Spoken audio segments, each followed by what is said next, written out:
बढ़ेंगे आगे। DoIT basement से कैश और गोल्ड मिलने का जो पूरा मामला है, पूरे मामले की एफआईआर जी राजस्थान न्यूज के पास है।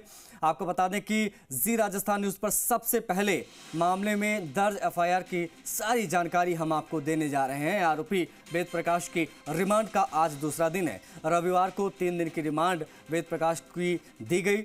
अब एसीबी पूरे मामले में पूछताछ कर रही है। वेद प्रकाश की रिमांड का दूसरा दिन है आज। एसीबी को वेद प्रकाश के 3 दिन की रिमांड मिली है। आज टेंडर्स संबंधित फर्म से पूछताछ कर सकते हैं एसीबी। वेद प्रकाश को रविवार शाम नक्शा जांच के लिए बेसमेंट में एसीबी की टीम लेकर गई थी। वेद प्रकाश के घर से जयपुर में 3 प्लॉटों के दस्तावेज मिले हैं। जगतपुरा सुशांत सिटी में प्लॉटों के दस्तावेज यहां पर बरामद हुए हैं। इसके अलावा 2 मोबाइल, 1 लैपटॉप भी जब्त किया एसीबी ने।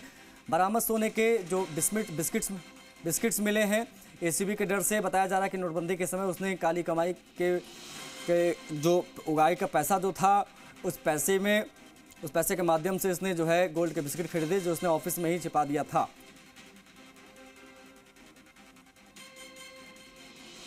आशुतोष हमारे सहयोगी सीधा लाइव कनेक्ट हो रहे हैं, उनसे बातचीत करते हैं। आशुतोष, रिमांड का दूसरा दिन आज। पहले दिन हमने देखा किस तरीके से उसको भवन के अंदर लेकर गए, बेसमेंट में लेकर गए, वहां पे तमाम चीजें हुई। दूसरा दिन आज है रिमांड का। किस तरीके से चीजें आगे बढ़ रही हैं, बताएं दर्शकों को।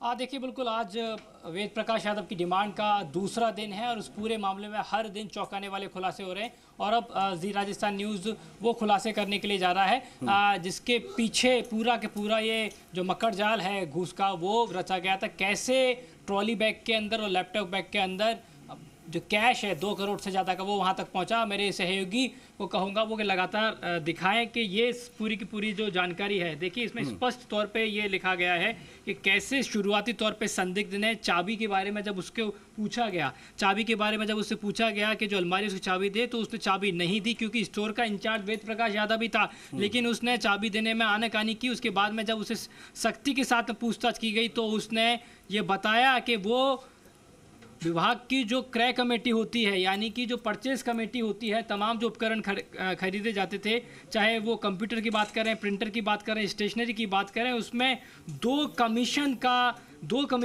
प्रतिशत के हिसाब से उसको हिस्सा मिलता था। अपने आप में बहुत बड़ा हिस्सा। और एक एक करके वो राशि बनाता चला गया। और जो पैसा उसके पास आता था कमीशन का, वो अपने ही उसका जो रूम मिला हुआ था, यानी कि बेसमेंट में जो उसका रूम था, उसके पास उस अलमारी को वो लॉकर के तौर पे इस्तेमाल करता चला गया और 2 करोड़ 30 लाख से ज़्यादा की राशि इकट्ठी कर ली। 1 किलो सोना का बिस्कुट जो बरामद होता है, वो उसको पिट्टू बैग में रखकर और ट्रॉली बैग में रखकर उसने खुद ने ही रखे हैं, जिसकी चाबी भी उसी के पास थी। और लॉकडाउन के दौरान जब सोने के भाव गिरे, उस दौरान उसने सोने की ब्रिक को खरीदा। ये पूरी जानकारी में ये भी आया है कि उसके खुद के नाम पार्थनगर जयपुर जगतपुरा में जेडीए पट्टे का एक प्लॉट है, भूखंड है, फागी रोड पर खुद के नाम और पत्नी के नाम सरला यादव जो है 2 प्लॉट हैं। कालवाड़ रोड पर सुशांत सिटी में उसकी पत्नी के नाम एक भूखंड होना सामने आया है और खुद के पास एक गाड़ी सामने आई है। और अपने बच्चों पर उसने बहुत बड़ी जो धनराशि है वो खर्च की थी। वेद प्रकाश यादव 1994 में से, यानी कि देखिए अब जो हम बात की तरफ इशारा कर रहे थे कि कितने सालों से वहां पे प्रोग्रामर के पद पे लगा हुआ था, अलग अलग पदों पे रहा, उसके दौरान उसने घूस की एक बड़ी राशि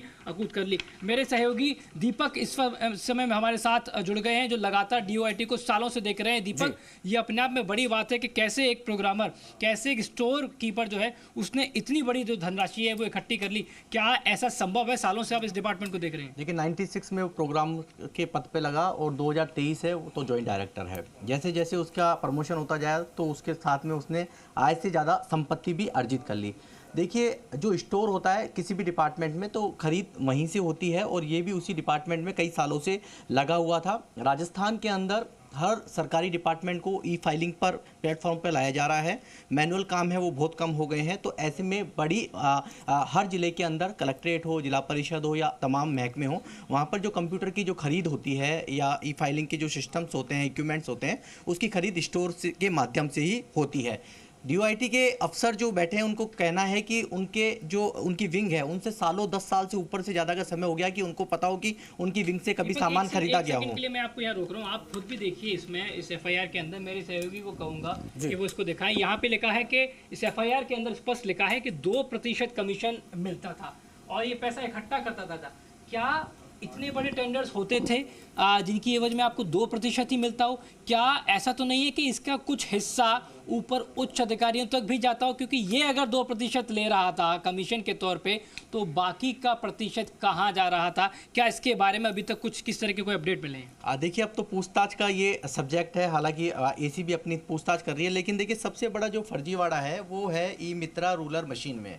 ये मशीन के ऊपर कई सालों से सवाल खड़े हो रहे हैं। हर ग्राम पंचायत के अंदर ग्रामीणों की सुविधा के लिए ये मशीन लगाई गई थी, लेकिन आज ये मशीन ग्राम पंचायतों के अंदर धूल फाँक रही है। इसकी कीमत, एक की कीमत 10,000 ग्राम पंचायती थी और 10,000 ग्राम पंचायतों में इन मशीनों को, ई मित्रा प्लस मशीनों को लगाया गया था लोगों की सुविधा के लिए। क्या काम करती थी ये? इसके अंदर आप डिजिटाइजेशन था, यदि आपको किसी का प्रमाण पत्र निकालना है, जाति या मूल निवास, तो आप उसमें पैसा डालिए और यदि आपका बन गया है तो आप ऑटोमेटिक उससे प्रिंट। सरकार ने इन मशीनों को खरीदा था। एक मशीन की कीमत लगभग 4 लाख रुपए इसकी एक कीमत थी, लेकिन जो जानकार बताते हैं कि इसमें एक कंप्यूटर सेट है और इसका पूरा एक वो बना हुआ है पूरा, तो एक करीब 2 लाख से ऊपर की मशीन नहीं बैठती है। लेकिन 4 लाख रुपए में उस समय करीब 10,000 मशीनों को राजस्थान के अंदर खरीदा था। यदि आज आप हालत देखेंगे इन ई मित्रा मशीनों की, ई मित्रा प्लस मशीनों की, तो ये धूल फाँकती हुई आपको हर ग्राम पंचायत के अंदर, या कह सकते हैं कि जो सरकारी डिपार्टमेंट्स हैं, चाहे DOIT की बात कर लेते हैं, जहाँ पर ये पकड़ा गया है, वहाँ भी ये धूल फाँकती हुई नजर आ रही है।